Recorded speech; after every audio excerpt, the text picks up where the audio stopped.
మరో విధంగా మానసికంగా ఎట్లా వేధించాలని ఏమీ లేకుండా ఒక 100 క్వశ్చన్లు తయారు చేసుకోవడం, దాని అన్నిటికీ సమాధానాలు చెప్పండి అని చెప్పి వాళ్ళ స్టేషన్ పిలిపించుకొని పొద్దున్నుంచి సాయంత్రం వరకు కూర్చొని పెట్టుకొని పై అధికారులకు తెలుగుదేశం నాయకులకు చెప్పి మేము మీరు చెప్పినట్టు ఇంతమందిని ఏడిపించాం, ఇంతసేపు కూర్చొని పెట్టామని చెప్పి వాళ్ళను ఇది చేసి పంపించడం. చివరకు ఏ మార్గానికి పోయినారంటే, వార్త వస్తే జర్నలిస్టిక్ ఫ్రీడమ్ అని కొంత ఉంది, దాంట్లో వాళ్ళు పత్రికా స్వేచ్ఛ కింద సోర్సెస్ చెప్పకుండా ఉండడానికి కూడా వాళ్ళకి అవకాశం ఉంది. ఇది రాజ్యాంగం కల్పించిన హక్కు. మీకు ఎవరు చెప్పారు ఈ వార్త, మీకు ఎలా తెలిసింది, దానికి సంబంధించిన కంటెంట్ ఇవ్వండి, ఇది రాసిన డ్రాఫ్ట్ రాసింది ఎవరు, తర్వాత టైప్ చేసింది ఎవరు, దాన్ని ఎడిట్ చేసింది ఎవరు, దాన్ని చివరకు ఫైనలైజ్ చేసింది ఎవరు, దాన్ని ప్రింట్ చేసింది ఎవరు, దాని ఎడిటర్ ఎవరు, ఈ వివరాలన్నీ ఇవ్వమని చెప్పి పోలీసులు ప్రశ్నావళి ఒకటి తయారు చేసి క్వశ్చన్స్ అడుగుతున్నారు. ఇంతకంటే దుర్మార్గమైంది ఏం లేదు. ఎప్పుడు జరగాలా ఎట్లా?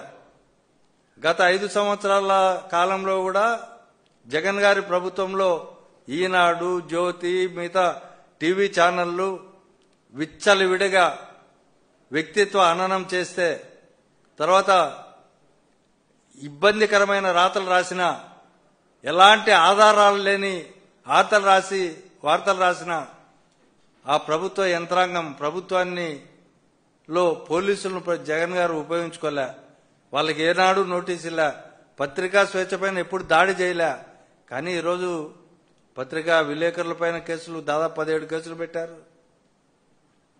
తర్వాత సాక్షి ఎక్కడా రిలే కాకుండా బెదిరించి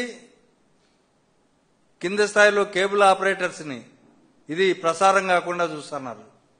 అంటే వీళ్ళు పూర్తిగా వీళ్ళు చేసే అరాచకాలు, దౌర్జన్యాలు ఏమాత్రం బయటికి పొక్కకూడదనే ఉద్దేశంతో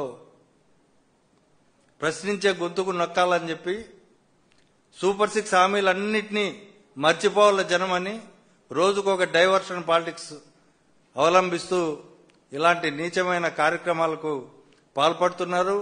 కొంతమంది పోలీసులను శాడిస్టులుగా తయారు చేసే ప్రయత్నాలు ఈ ప్రభుత్వాలు చేస్తున్నాయి.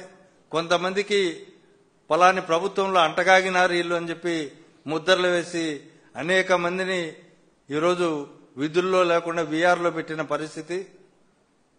ఇలా కక్షపూరిత రాజకీయాలతో ఈ రాష్ట్రంలో ఒక శ్మశాన వాతావరణాన్ని క్రియేట్ చేయడానికి, అందరినీ ప్రశ్నించే ప్రతి గొంతుకును భయపెట్టడానికి సోషల్ మీడియా నుంచి పై వరకు రాజకీయ ప్రత్యర్థులపైన, సోషల్ మీడియా కార్యకర్తలపైన, జర్నలిస్టులపైన, న్యాయవాదులపైన ఎవరు ప్రశ్నిస్తే వాళ్ళపైన వాళ్ళు నేరెత్తకుండా భయపెట్టాలని కేసులు పెడుతున్నారు.